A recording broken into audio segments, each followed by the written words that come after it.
நம்ம வந்து சேஃப் பாதுகாப்பாக இருக்கு, பாதுகாப்பான இடத்துக்கு போகணும். அதே மாதிரி நிறைய தண்ணி வந்துட்டு இருக்குது, டேம் திறந்து விட்டுருக்காங்க, அதனால சேஃப்டியா இருக்கணும். கால நேரம் பார்த்தா பார்த்துங்க.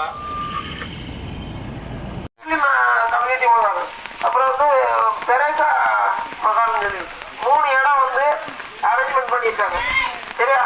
அதனால இது பண்ணிட்டு சேஃப்டியா வந்து நீங்க கிளம்பி போறத பாத்துக்கணும். சரியா? சேஃப்டியா போயிருக்கணும். மழை வெள்ளம் அதிகமா வர்றது, அதனால ஒருவேளை இந்த சட்டம் திறந்து விட்டாங்கன்னா முன்னறிவிப்பு பண்ணுவாங்க, முன்னறிவிப்பு பண்ணி சட்டம் திறந்து விடுற மாதிரி தகவல் சொல்றாங்க. ஸோ அதனால அதுக்கு தகுந்த மாதிரி சேஃப்டியா போய்க்கணும். சரியா? யாருங்க எப்போ வேணா சேஃப்டியா பாருங்க.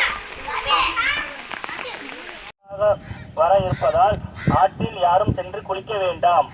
அணைக்கட்டில் இருந்து தண்ணீர் திறக்க இருப்பதால் ஆற்றில் யாரும் குளிக்க வேண்டாம் என்று காவல்துறையால் அறிவுறுத்தப்படுகிறது. ஆற்றில் யாருக்கும் குளிக்க அனுமதி இல்லை. அணைக்கட்டு திறக்க இருப்பதால் யாரும் ஆற்றிற்கு இறங்கவோ குளிக்கவோ வர வேண்டாம் என காவல்துறை சார்பாக அறிவுறுத்தப்படுகிறது.